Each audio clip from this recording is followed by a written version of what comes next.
எல்லாருக்கும் வணக்கம். இந்திய அரசியல் சாசனம் நம்ம தமிழ்நாட்டில் இருக்கிற எல்லாருக்குமே கொடுத்துருக்கிற உரிமையில் ரொம்ப ரொம்ப முக்கியமானது ஓட்டிங் ரைட், வாக்குரிமை. ஒரு மனுஷன் உயிரோடு இருக்கான்றதுக்கு அடையாளமாக இருக்கிறதுல அவனோட ஓட்டுரிமை ரொம்ப முக்கியம். அதனால தான் voting is not only our right but also our life. ஒரு முக்கியமான விஷயத்தை பற்றி இப்போ நான் உங்ககிட்ட ஷேர் பண்ண போகிறேன். இது நான் ஃபஸ்ட்டு கேள்விப்பட்ட உடனே எனக்கே ரொம்ப ஷாக்கிங்காக தான் இருந்தது. இப்போ நான் பேசிகிட்ருக்கிற இந்த நேரத்தில் தமிழ்நாட்டில் இருக்கிற நம்ம யாருக்குமே ஓட்டு போடுற உரிமையே இல்லைன்னு சொன்னால் நம்புவீங்களா? நான் நீங்கள் உட்பட யாருக்குமே அது இல்லை. நான் பயமுறுத்துறேன்னு நினைக்காதீங்க, அதுதான் நிஜமும் கூட. கொஞ்சம் ஏமாந்தால் நம்மளை மாதிரியே இன்னும் லட்சக்கணக்கான பேருக்கும் இதே நிலைமை தான். ஓட்டு போடுற அந்த உரிமையே இல்லாத மாதிரி ஒரு நிலைமை வந்தாலும் வரலாம். இதுக்கு மெயின் ரீசன் அந்த எஸ்ஐஆர், ஸ்பெஷல் இன்டென்சிவ் ரிவிஷன், சிறப்பு தீவிர திருத்தம். இப்போது இந்த எஸ்ஐஆர் நம்ம தமிழ்நாட்டில் எப்படி ஒர்க் ஆக போகுது? கடந்த ஜனவரி மாதம் எடுத்த அந்த கணக்கெடுப்பில் 6,36,00,000 வாக்காளர்கள் நம்ம தமிழ்நாட்டில் இருக்கிறாங்க. ஆனால் அவங்க யாருக்குமே இந்த ஓட்டு போடுற உரிமையே இல்லை. அந்த பிஎல்ஓன்னு சொல்லுவாங்க, பூத் லெவல் ஆஃபீஸர்ஸ், வாக்குச்சாவடி நிலை அலுவலர். அவங்க தான் வீடு வீடாக போய் அந்த ஃபார்மை கொடுப்பாங்க. அதை நம்ம ஃபில்அப் பண்ணி கொடுக்கணும். அதை தேர்தல் ஆணையம் அதை எடுத்துகிட்டு போய் அதை ஸ்க்ரூட்டினைஸ் பண்ணி அது எல்லாமே கரெக்டாக இருக்கான்னு செக் பண்ணி பார்த்ததுக்கப்புறம் அந்த வாக்காளர் பட்டியலை வெளியிடுவாங்க. அந்த வாக்காளர் பட்டியலில் நம்ம பேர் இருக்கணும், அப்போ தான் நம்மளால் ஓட்டு போட முடியும். அந்த புது பட்டியல் வர்ற வரைக்கும் நம்ம வாக்காளர்களான்றது அது உறுதியே செய்ய முடியாது.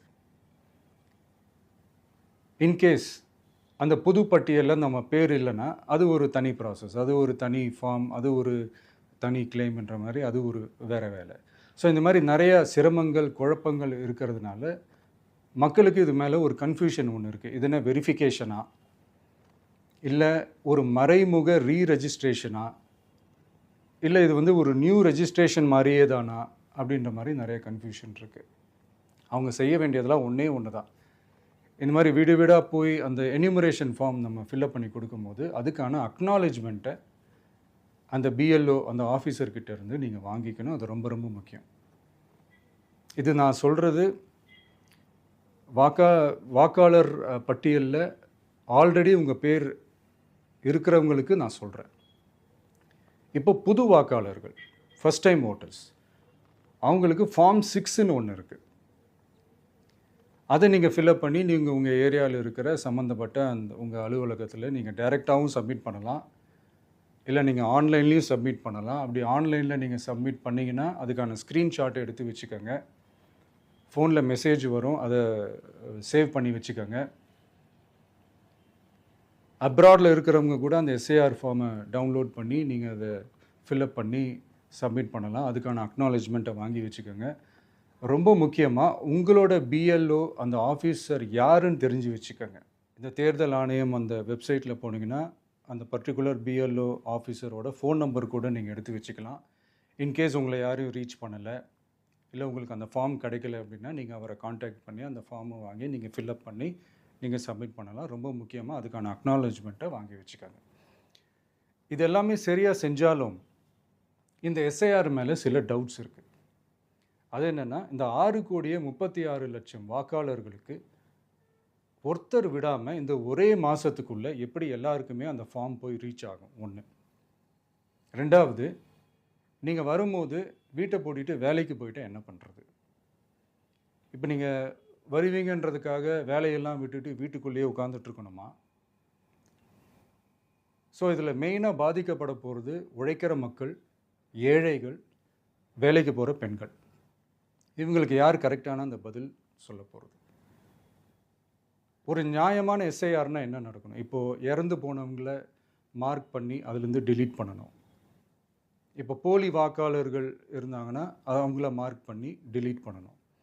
இப்போ ஆல்ரெடி ஓட்டு இருக்கிறவங்களுக்கு எதுக்கு இந்த ரெஜிஸ்ட்ரேஷன் என்ற பேரில் இவ்வளவு குழப்பங்கள் அப்படின்றது தான் எங்கள் கேள்வி.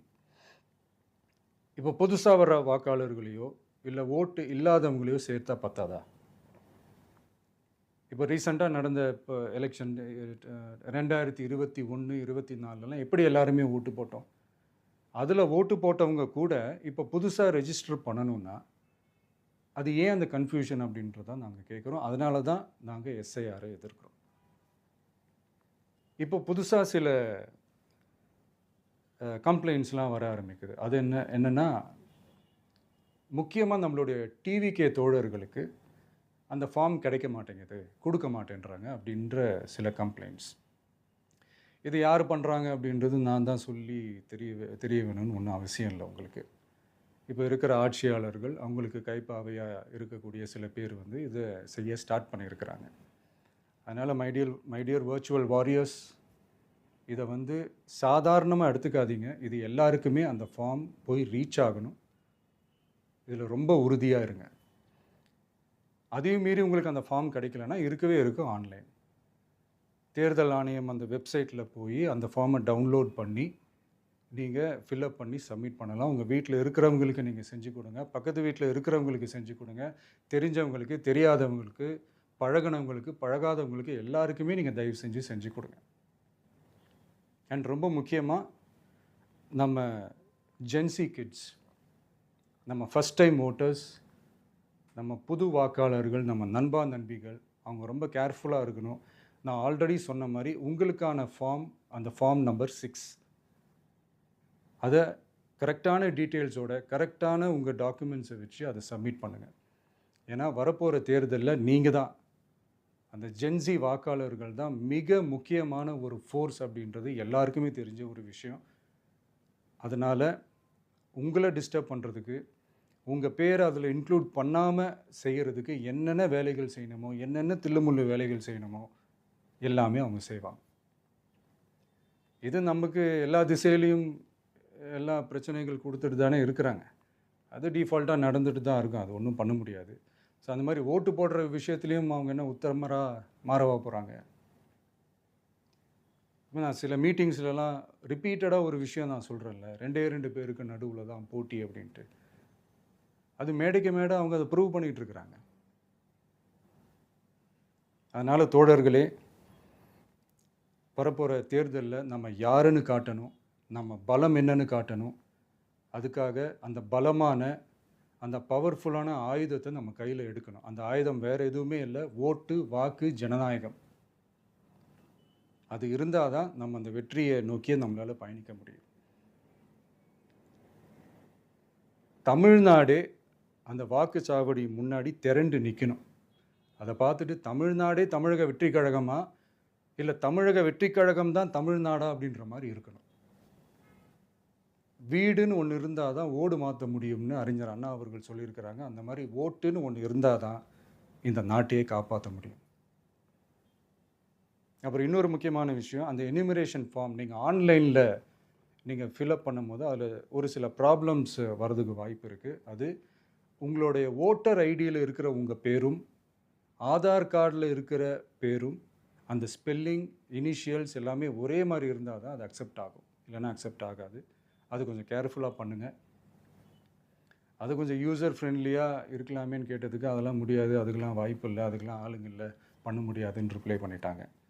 ஸோ அதனால் மைடியர் டிவிகே தோழர்களே, மைடியர் ஜென்சி படை பலமே, உஷாராக இருங்க, கான்ஃபிடெண்ட்டாக இருங்க. நல்லதே நடக்கும். வெற்றி நிச்சயம். மீண்டும் சந்திக்கும் வரை நன்றி, வணக்கம்.